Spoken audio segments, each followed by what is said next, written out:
আসসালামু আলাইকুম। কেমন আছেন সকলেই? আশা করি ভালো আছেন। আপনাদের সাথে একটা ঘটনা আমি শেয়ার করি। আমরা এই সোশ্যাল মিডিয়ার যুগে এমন হয়ে গেছি যে সেটা বলার মতো না। ঘটনাটা একটু শুনলে আপনারা আসলে অবাক হয়ে যাবেন যে আসলে মানুষ এমন হতে পারে। আমি আজকে কোনো এক ছোট ভাইয়ের পোস্ট করছে একটা, সেই পোস্টে আমি একটা লাইক দিয়েছি।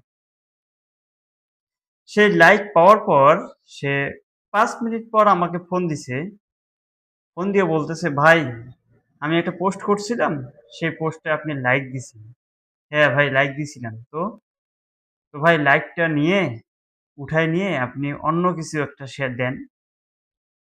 আমি তো তার প্রশ্ন শুনে অবাক যে আসলে কি ব্যাপার? সে পোস্ট করছে, আমি লাইক দিছি।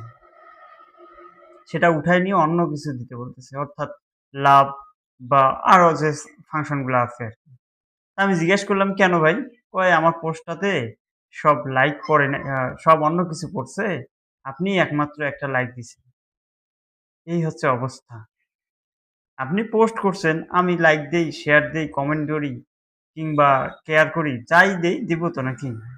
এখন সেটাতেও আপনারা মনে করেন যে ফোন দিয়ে উঠায় নিয়ে দিতে পারেন।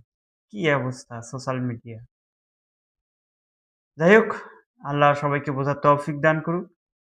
এই অবস্থান থেকে ফিরে ইসলামের পথে আল্লাহ সবাইকে কবুল করুক। এই দোয়া সর্বদা করি। আমিন।